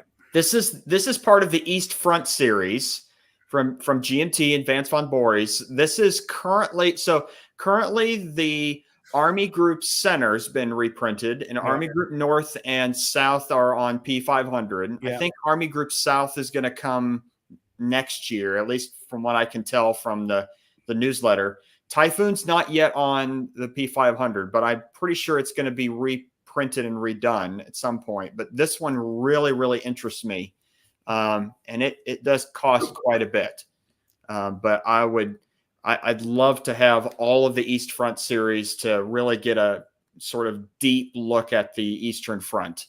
Again, the Eastern Front, I'm trying my best. I'm more of a Western Front, Mediterranean, North Africa type of guy. The Eastern Front, I do struggle a little bit with it because it seems a little bit big and a little bit not samey, but it's just big. I think the draw is obviously the possibilities for alternate history, because there's a lot of sort of, I guess you call flashpoints where things could change, and you could game those out. But because of the vastness of Russia, there's a lot of movement, and that's always fun as a war gamer, is to move your guys around, try to get behind their lines and push the panzers through, or as the Russians to throw all your infantry and stop the Germans. So, yeah. I just struggle a little bit. That's all with it. I'm enjoying. Well, Nations at War are playing a little Stalingrad, that's sort of from Stalin's triumph. So who's next? You are? Is it me? It is. This is another series games, and I do love. It must be the sort of 3-color maps and all that sort of thing, and the dodgy counters. I do like games from the 70s, 80s, and I've got one. And I know Compass Games are supposed to be republishing the whole series, if not some of them. But I've got one, and I'd like some of the others. There's the 2nd, the 3rd, the 5th, the 6th, and the 7th fleet. I've got the 6th fleet. And have you played that yet? Huh? Have you played it? I've had a fiddle around with it. It's brilliant. I mean, Okay, it's just cool. it's ships, God, Yeah. Oh yeah. So crunchy, yes. And they say I'm not sure if it's the 3rd one of the fleets. This uses 6-sided dice. They start to use 10-sided dice to give a bit more variance. And there are rules that people have done so you can use those rules with this sort of thing. But yeah, it's I'll tell you who got me onto it was OG. Oh, Original okay. Grognard. He did play through this. And that's although I had to get, again, quite expensive. And you can get them, yes, but they are expensive. But I'd like to get the set, got to have more. Yeah. Like Pokemon series. Yeah. Yep. All right. So number 3, just collection. He wants to cross the Boog River. Well, I'll tell you what, somebody asked, sorry for interrupting, somebody, Boog across the river, the Boog River. Somebody asked, are any of the VUCA simulation games solo? That series, the Boog River and Aachen and the North Africa one as well. Yes, they are solo. You play both sides. It's not sort of solitaire. You play both sides. And because of that, they even put a solitaire playboard, so you've got all the tracks Everything on one together. thing. Yeah. So yes, they are. If you don't mind playing both sides. Are they? Do you It's- know if 'cause they're it's going to chip reprint? board. Sorry. Do you know if they're going to reprint the Boog River, or is that being redone, rejiggered, and then they're going to reprint it? I think they're rejiggering the rules of that series to make it a series rules, so you get the one thing. But I don't know if that's been. Is it out of print now? Oh, is that why? Yeah. Boog River's out of print. I'm glad I got my copy then. All right, Ruff, my number 3 is a game that you own that I don't own. Do you know which one I'm talking about? Do you have a guess? I would love to hear your guess. You own the game. I do not own the game, and you talk about it all the time. Must be Atlantic Chase. No. Hold on. I think he knows what it is. I think he does. Is it that one? Yes, Oh. it is that one. Actually, wow, I'm surprised you guessed it, but you did. Let me share my screen here. Window, there we go. Yeah. I mean, We've been talking about this game for years, and I know you got it. You love it. Yeah. I just can't. As soon as I see the price, I'm like, no, can't do it. I tell you what, I was talking to Tony before we went live on Friday, and he said, I know, you like it. And he's got it back out on his game board at the back on his table. And he said it's fantastic. He's actually got into it now. And it's one of those games where he keeps it out. When he's got 10 minutes, he'll play a turn. It's got him, which, I think it will get you as well. I think it'll be a good one. It's just a matter of time. I've got to bring it back on the channel. I had to cut it short because of life and cats and things going on. Oh, yeah, I remember that. That was the one game that the cat decided to join in. And I've got him trained now, but I mean... Isn't your cat named Fritz? No, no. All right, number 2s. Now you guys can post your number 2s. Number 2s, because you guys are way ahead of us. So, number 2s is going to be Typhoon. Oh, yeah. Tokyo Express. Not that great game. Typhoon is an amazing game. Yep. I'm just going to try and catch up on the chat a little bit. Hang on. Yeah, sure. They're important. Don't forget the chat. Crikey, there's 60-odd people watching. There are 2 different games. Okay. Late, but arrived, Tim. Thank you. Better late than never. Good to see you. Solinsk from MMP. Okay. Yeah. It's... Oh, is it? Oh, blimey. $290, $300. Oh, we purchased. Okay. Yeah. There we go, Christopher. I think Christoph is taking the Mickey's, maybe. That's right. With the Belgium sense of humor. Combat's one of his favorites. Okay. Good. Number 2, Annie. He doesn't care. And just give me one. Just give it to me. They're so darn expensive. Oh, yeah. Chariots of Fire and they are both on P500. Let's hope we get them soon. They're both, Chariots of Fire. Oh, that's a good one. I didn't even think of that one, William. Yeah. That is an excellent.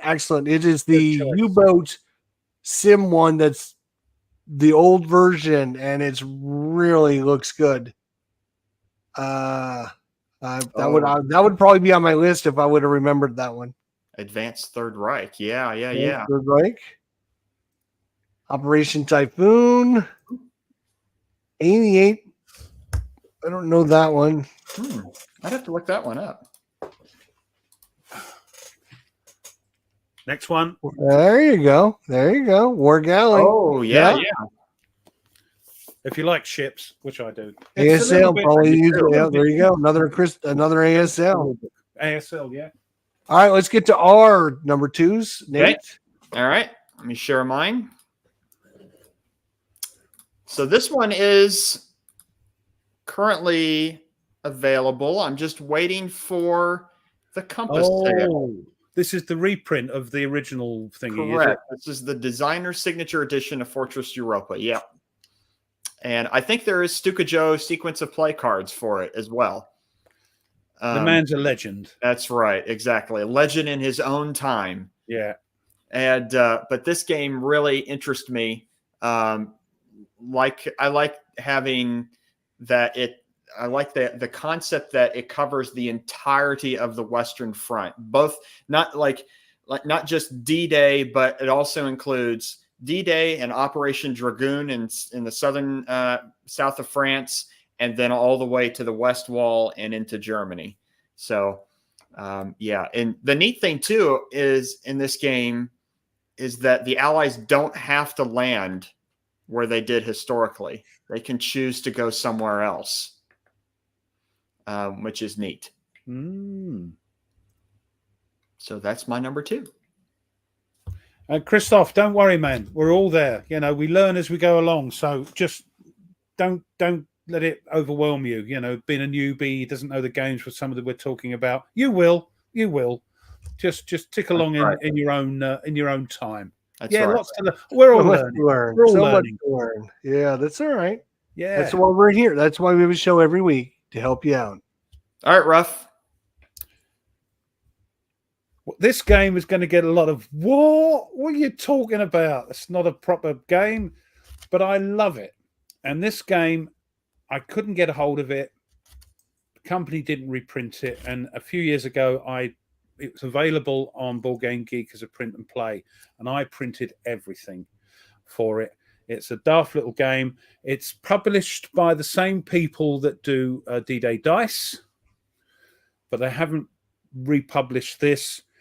The print and play version is called Airborne in My Pocket. Yeah.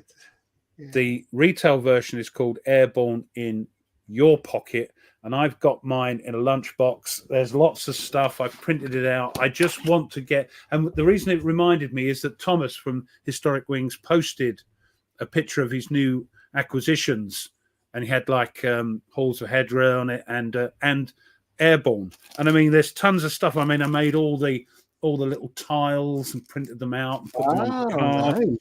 And all the cards, you know, there's tons of stuff. But in the box game, there's even more. Tons of scenarios. It's a fun game. You're popping down tiles and trying to find things. You've got tons of items that I printed out. I mean, I spent a lot of time doing this because I fell in love with it. And I did a little playthrough on my channel a few years ago. And I just wish WordForge would reprint this because I'd buy it in a second. There's one on Noble Knight, and that's $125 plus postage. So it's like, if somebody's got it and doesn't want it, send it to me. Because it's a simple game, but it's fun. You can just play it on a little bit of table, and it's brilliant. There we go. Airborne in my pocket. Okay. Excellent. Yeah, I've heard of it. I've just never had it. Again, it's not like, it's not a proper war. It's a fun beer, sit there and have fun game. Mm-hmm. All right, my number 2. Yeah, number 2 is a 3rd edition of a game that I just played the 1st edition of. 1st edition you can get for like $20, which I did because I'm a cheap ass. 2nd edition is like $60. 3rd edition, for some reason, even though it's the newer edition, is like $180. Oh, I know what you're talking about. So I'm like, I can't afford to spend that much money on one game. You're talking about the one I'm thinking that they've revamped the Heroes, Awakening the Bear. Yeah, I was specifically talking about the 3rd edition. Yeah, they've revamped it completely. The revamped special edition. It's basically kind of the same game with new rules and stuff. And I kept thinking, well, maybe I can just take what I have purchased with the 1st edition and transform it in the 3rd edition. I don't know. Maybe there is a way to do that. I really wish they would reprint this so it's decent price. I don't think there's an update kit to. No, see, I don't think there is either. I don't. Yeah, that like an update. 1st or 2nd edition up to this edition. I don't know. But I would like to have this game because I love Academy games. I think this is an underrated game and an underrated system. The components for the 1st edition are out of this world. I did a playthrough not too long ago on my channel, It is East Front, so I mean, if you don't like the East Front stuff, it's Well, they've done other ones, and they did a Polish and they did a Guadalcanal one, yeah. and So there the is some variations. solo bot cards they brought out was the ones that lock and load. Cheers. Stole. They basically stole, yeah. Well, no, they bought they did pay. They bought the rights, so yeah. They asked permission and bought the rights to do their own version of them, which has been mutating and is different now in the lock and load tactical systems. So yeah, that's where it came from. So anybody else has number 2 to share before we get to number 1s? Now's your last chance. Go ahead and post it in the comments. Oh, there's another one. Sorry. The Coming Storm. One. OSG, yeah, that's that is number 1. I'm sorry. Okay, Yep. sorry. But $480. That's why I think there's another. I think they're eventually going to reprint it, so that's why I'm not going to pay $500. OSG. That's Napoleonics. Yeah, Operational Study Group. Yeah. Still struggling to get into Napoleonics. Really am. But you got that Nelson book there. I know, but I like the naval. I know the naval warfare of it. Means you're number 1 in his list, right? as well. Even though I'm watching Sharp again, I'm struggling. Number 1, less than 60 miles. Yeah, Thin they're Red Line. expensive games, big monster games. Yeah, I regret not getting their Thin Red Line games. Their the Fate of All. It's their new ancient game. Yeah. I regret not getting that. It looks really cool. Mike. Don't let GMT know you put that down, Mike. You'll get excommunicated. All right, Nate. How did you share your number 1 with us? All right, this is definitely my number 1 game I want to get, and Here it comes. go. Mare Nostrum: The War in the Mediterranean. This is from World at War magazine. It is the only game that covers the entirety of the Mediterranean campaign, from Gibraltar to Iraq. So let's see if I can find. I think here's a picture of the whole thing. Yep.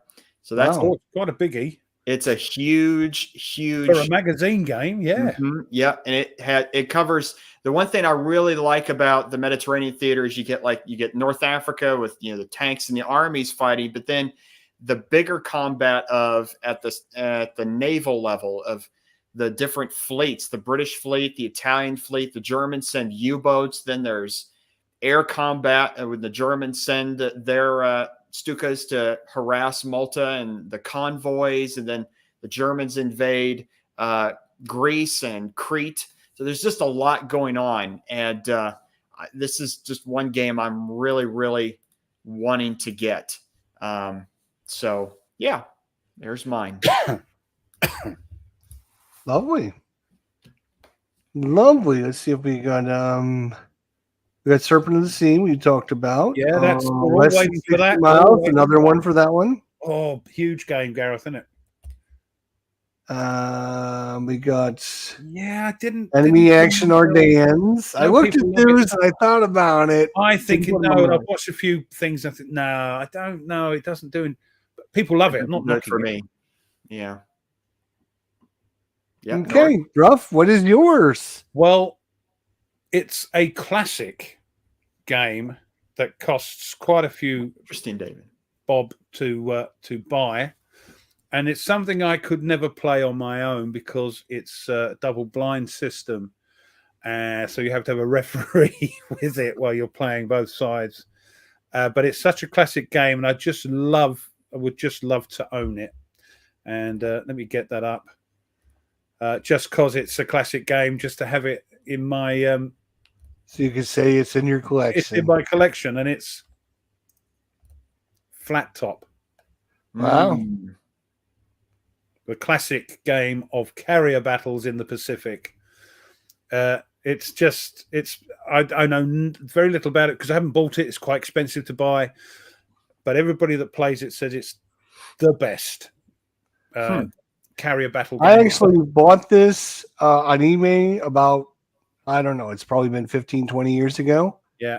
And I ended up throwing in my copy in the trash because when he shipped it to me, they didn't have there's red and blue counters. One of the two wasn't in the box. So I'm like, I'm not making counters for this game, and threw it in the trash can. Yeah. Wow. I'd never play it, and I don't know why I want it, but it's just a classic game that maybe. Well, One Ruff, day. look in the chat. Look what Mike says. Mike, I couldn't afford the postage, mate. Yeah. I always got 2 copies. Let me tell you, when you talk with Mike, you better be prepared to give him your soul to get a game. That's what I'm worried about. That's what I'm worried. What does he want in return? I had the several that he wanted, and it was like, I'll trade with you. The thing is, I don't want to trade. I don't want to trade anything because I love what I've got. There's nothing really. And I think if there's anything I don't want, I don't think Mike would be interested in. So it's awkward, awkward. And money's tight. Money's tight. Winner's victory. Victory, yeah. I allow. Right. I think it's New England Simulations. That's an expensive game. Yes. But it's supposed to be good games. Yes. Enemy Coast Ahead. I had thought about putting that one on my list. I've got the Doolittle Raid. Had great fun with it. I've got Dam Busters, I think, on order. And his new one, which I think is very similar, about the American Civil War submarines. Yeah, Inferno. Yeah, building Not submarines. Inferno. Inferno Machine. Inferno Machine. Machine. Yes. Yeah. Inferno is the medieval one. Yes, that's the ones I don't buy. That's the Levian campaign. I wouldn't get. My trash can is his number one. All right, my number one, I changed it because you know what? I saw something that was even better than the one I put on there. And there it is, Steel Wolves. Yeah. This is like $180 game. I've been looking at it because I got the other sub game. Solitaire. The Pacific one. And I was like, oh, they have another copy of the Atlantic version. This is the Atlantic copy. Yeah, so but is it similar to Silent War? Is it do you control system? Yeah. Do you control the whole fleet? Yeah. Or, so it's blimey. No. Yeah. Now look what you've done. Solitaire war game in Atlantic submarine operations. I believe it's if it's not the same, I mean I would be very shocked. I think it's the same. I'm sorry, you've just now I'll not be able to sleep now. Because I'm actually really curious because I know that Silent War is Compass's #1 game they've ever sold. So I'm surprised they haven't come back to redo. Well, William says they're bringing out a new Compass version. So they've been saying that for years. They've been saying it for years. They say they're bringing out Carrier, the original. They're bringing out that. They're bringing out the Fleet series. William says it is the same system. Yeah. Oh, right. Okay. And I would love it. I would absolutely love it. And when it was mentioned earlier, I was like, "Wow, that's better than what I had." So I'm going to put. I changed it out. Christoph, it's not the Gregory Smith games. They're all great, but this is a bit more crunchy. If it's like a Silent War, it's a little bit more crunchy. Yeah, he says it's more involved. Yeah. Ah, right.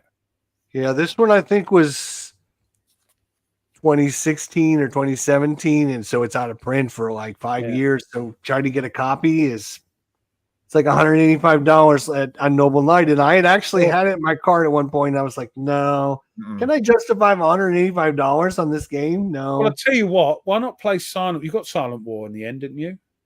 Yeah, I got it right there. Yeah. Yeah. Well, get that out and play a patrol because you can play a patrol rather than a big campaign and see if you like it. And then yeah. That's the other reason I was like, what do you? You don't even know if you like the damn game to begin with. So. Oh my gosh, Mike says it'll take 600 hours to play the campaign. Oh my God. I know Mike didn't like Silent War very much, but and it takes a long time to play. It can be quite involved, I think, but yeah. All right, tonight. What are you doing tonight, Nate? About 8:00 Eastern Standard Time. Well, I'll be watching you, of course. Yeah, what will I be doing?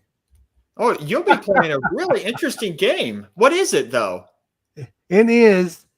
Well, I'm having a live stream with Phoenix Knight. You might know him. He does some war games. He does some sports games. He does all kinds of games. He's coming on my channel. We're going to talk about Arkham Horror, the living card game. His #1 game of all time. His favorite game of all time. We're going to talk about it. So tonight, 8:00. So I'm going to have another live stream in 2 hours. and it's probably going to last another 2 hours. So I'm going to be doing a lot of talking. Mike, What time are we playing Wolfpack tomorrow, boys? 12 o'clock still? I can come at 12:30. Let's do 12:30 then. Rough?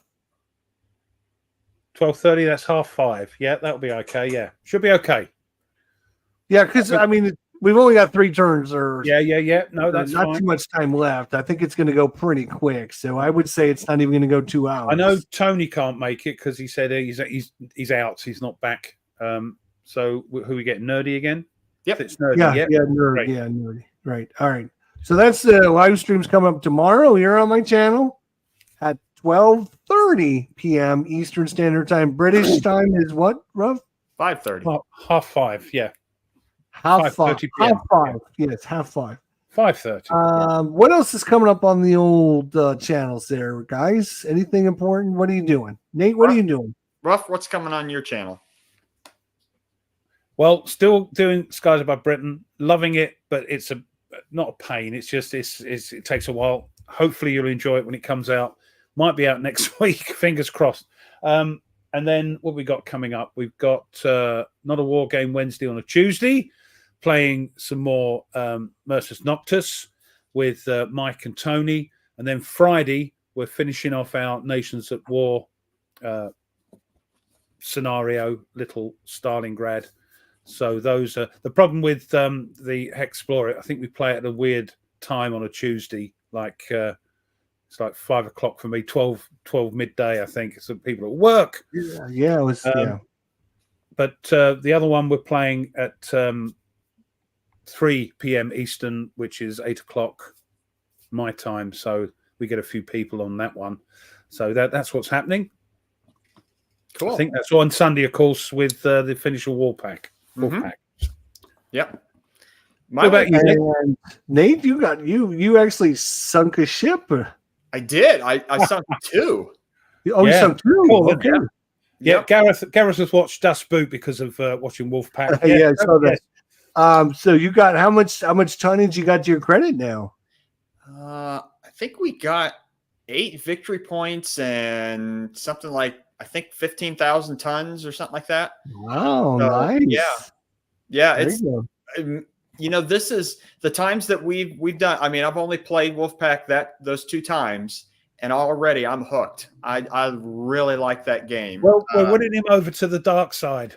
Yes, we are. Yes. You know it's soloable, right, Nate? You're gonna probably play it solo. Yep. Yeah. I mean, I was thinking because it comes out, it's supposed to come out this year. It might end up being the game of the year for me. Like, I really, really liked playing it. So I'm looking forward more to than your World War I game. What's that? More than your World War I game? Oh man! Don't put him on the. Don't. Yeah, I can't. No. I can't say. I don't know. I haven't given that much thought yet. Oh, I tell you what to do. Nate. Oh. You can't put them in the compartment. Compartmentalized my brain. Yeah. Solo, solitaire, other games. Yeah, Okay. you say this is my solitaire game of the year. This is my. It doesn't mess with your multiplayer mind. game. Then you sort of That's right. flick. I'm playing a solitaire game today. Yeah. Right. Doesn't mean I don't like me other ones. Right. So, yeah. Well, my upcoming week's going to be interesting because we got Wolfpack tomorrow, but then because of all these GCACW games that I got, I'm going to be spending my time clipping and organizing all of these. Yeah. Wow. And as you said, I think you said last week, the rules haven't changed, but you use the new rules with those versions. I think so. Yeah. There's no counter changes or anything, or player aid changes or anything like that. Yeah. Just you're going to get nice, big, thick. Next week you're going to be Right. Popeye. Yeah. You're going to be Popeye arms. That's right. Jester, what's going on with you this week? Well, I got Wolfpack. I got Phoenix Knight. I got that's about it. I think. Is that all? I don't know. Are you going to be playing any more Hexplore It, finishing off what you did? No, I put it away. It away. It's a long game. It is a long game. I'm thinking. Well, I didn't get off to the best start because I think you need to have characters that work well together. And I did everything random. I did, just draw one out of the hat. That's And what the I two characters I had a support character and I had a not a support, but I'm trying to think of what he does. But he wasn't like I don't have a damage dealer. Yeah. So I was like everybody. I was like running from. Yeah. I was like, I'm never getting anywhere with this guy. Tony's got a great character. When we defeat an enemy, he can then indoctrinate it into his Dark Legion. And then when we fight someone, he can bring those back, and they can fight and take the hits before we do. It's a cracking game. I'm glad I just got version 1, and it comes with like 29 different character classes. Yeah, it's tons. There's like 25 different races you can be. I'm thinking like if I could get a couple expansions, boy, oof. Well, there's only one expansion and some extra cars, but if you get another core game, you can put all those with those. You can that's what I'm thinking. You get hundreds of different thingies. But I know it's not a war game, but it is. It's a fantasy war game. You're fighting evil. Yeah, exactly. There we go. There you go. All right. Well, besides that, we will see everyone tomorrow at 12:30. Not 12. Don't come at 12. Come at 12:30-ish. We'll be trying to be on as soon as Nate can, get it scheduled. Forward to it, Wolfpack. Yeah. Yep. As soon as I finish church, I'll try to head back, and so we can start. All right, guys. We'll see everyone tomorrow then. Take care, everybody. Have a great night. We'll see you soon. Thanks so much. Don't forget, next week over on Ruff's channel. And it'll be... I'll talk about this when we go offline about what I want to do. So, yeah. Okay. All right. And we'll have a subject for you. Don't forget, you can now start posting on our Facebook group if you are interested in getting one of your games changed, following the rules from earlier. All you have to do is post a subject you want us to talk about during a show. And if you get 10 people that like it, 10 thumbs up, not thumbs down, thumbs up, you can do it. You can do it. Just post it on our Facebook group. Thanks, everybody. Have a good night. Yeah. Take care. Later.